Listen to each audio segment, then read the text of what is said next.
We are entering the final phase of the Sean Diddy Combs sex trafficking trial. The jury is expected to start deliberating tomorrow as the former music mogul faces the prospect of spending the rest of his life behind bars. Fox 5's Kendall joins us now with more on what we can expect as we get closer to a verdict. Hi, Kendall. Hey, good evening, Arthur. As soon as tomorrow this case lands in the most important hands within the last 10 weeks of this trial, when the judge will officially instruct jurors to begin deliberating the charges against Sean Diddy Combs.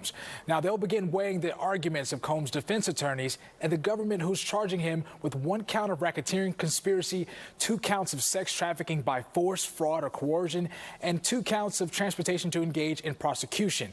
Now, all trial long, we've heard from the hip-hop mogul's alleged victims as the prosecutors have argued he used his power and influence to force his drug use and swinger lifestyle on those victims, where, according to prosecutors, the word no was never an option. But Diddy's lawyers maintain his innocence, calling the charges badly exaggerated.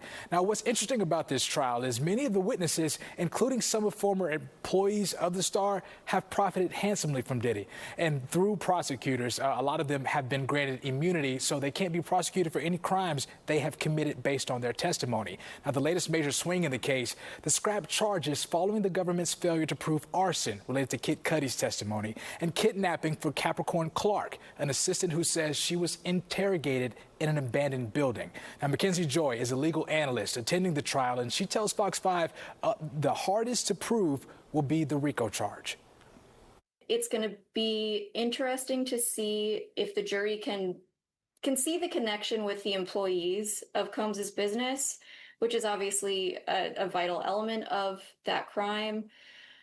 You know, his assistants did testify to securing drugs and whatnot, but then they did end up having to lop off 2 of the potential predicate crimes right before going to closing statements. So to prove racketeering, you need to have at least 2 predicate crimes to show a pattern of crimes that were committed by this enterprise.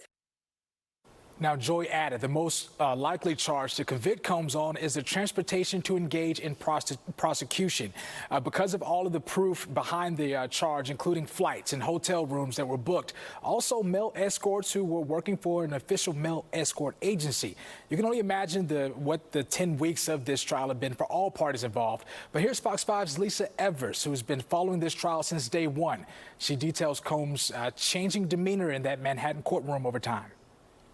In the beginning, he looked frozen. It looked as if he was just reaching for any kind of human contact, turning around to his family, to people he recognized in the courtroom. And then over time, he became more relaxed, pushing the chair back from the desk, sometimes taking notes, passing them to his attorneys. But I think it must be tough for him because here's a situation he has no control over. Other people, the jury, the court system have control over his future.